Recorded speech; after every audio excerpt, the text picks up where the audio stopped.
मिस्र, फ़िरौन का दरबार, ताकत, गुरूर और खुदाई का दावा। फ़िरौन खुद को रब कहता है। उसके महल में ख्वाबों की सरगोशियां गर्दिश कर रही हैं कि बनी इसराइल में एक लड़का पैदा होगा जो उसकी सल्तनत का खात्मा बनेगा। हुक्म जारी होता है, हर इस्राएली लड़के को कत्ल कर दो।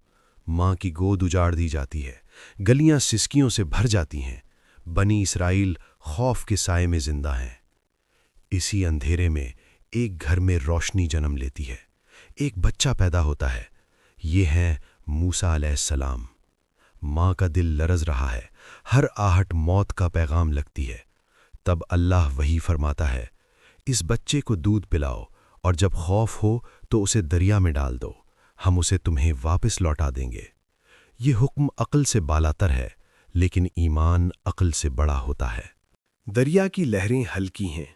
एक संदूक नील पर तैर रहा है। उसमें एक मासूम बच्चा है और एक माँ की उम्मीद।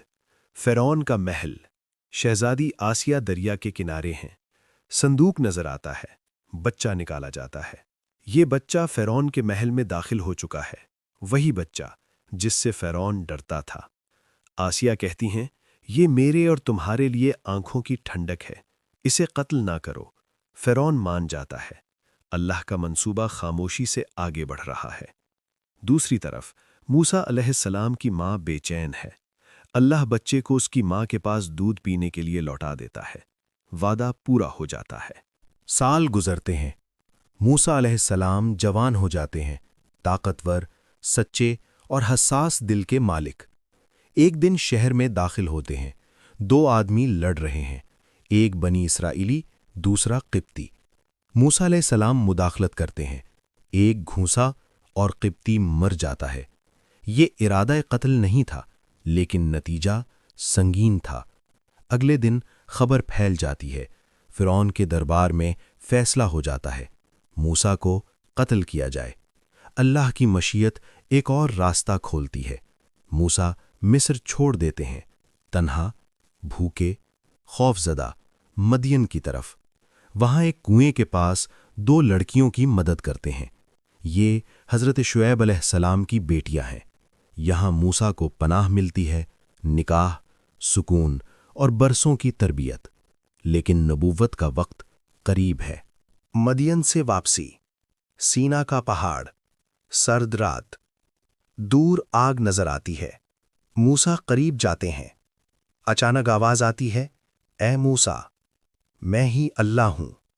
ये लम्हा तारीख बदल देता है। नबूवत अता होती है। असा सांप बन जाता है, हाथ चमकने लगता है। हुक्म मिलता है, फ़िरौन के पास जाओ, वो सरकश हो चुका है। मूसा डरते हैं, हारून को साथ मांगते हैं। अल्लाह कबूल फरमाता है। दरबार में मुकाबला होता है। जादूगर जमा हैं। असा सब जादू निगल जाता है। जादूगर सजदे में गिर जाते हैं, ईमान ले आते हैं। फ़िरौन का गुरूर टूटने लगता है, लेकिन जिद बाकी है। आखिरकार हुक्म होता है, बनी इसराइल को लेकर रातों रात निकल जाओ। पीछे फ़िरौन का लश्कर, आगे समंदर। खौफ, बेबसी, कौम चीख उठती है। मूसा कहते हैं, हरगिज़ नहीं, मेरा रब मेरे साथ है। असा पानी पर पड़ता है, समंदर फट जाता है, रास्ता बन जाता है। बनी इसराइल गुजर जाते हैं। फ़िरौन पीछे आता है, पानी वापस मिल जाता है। ताकत, गुरूर, लश्कर सब डूब जाते हैं। फ़िरौन आखिरी लम्हे ईमान का दावा करता है, लेकिन देर हो चुकी होती है। ये अल्लाह का फैसला है। हज़रत मूसा अलैहिस्सलाम का वाक़या हमें सिखाता है कि जुल्म कितना ही ताकतवर क्यों ना हो, अंजामे कार मिट जाता है। ये कहानी तवक्कुल सिखाती है, ये सब्र सिखाती है, ये यकीन दिलाती है कि अल्लाह का वादा सच्चा है। आज भी फ़िरौन मौजूद है, आज भी मूसा की ज़रूरत है, लेकिन सबसे पहले हमें अपने दिल में ईमान को जिंदा करना होगा। अगर हम हक पर हों और अल्लाह पर भरोसा रखें, तो समंदर भी रास्ता दे देता है।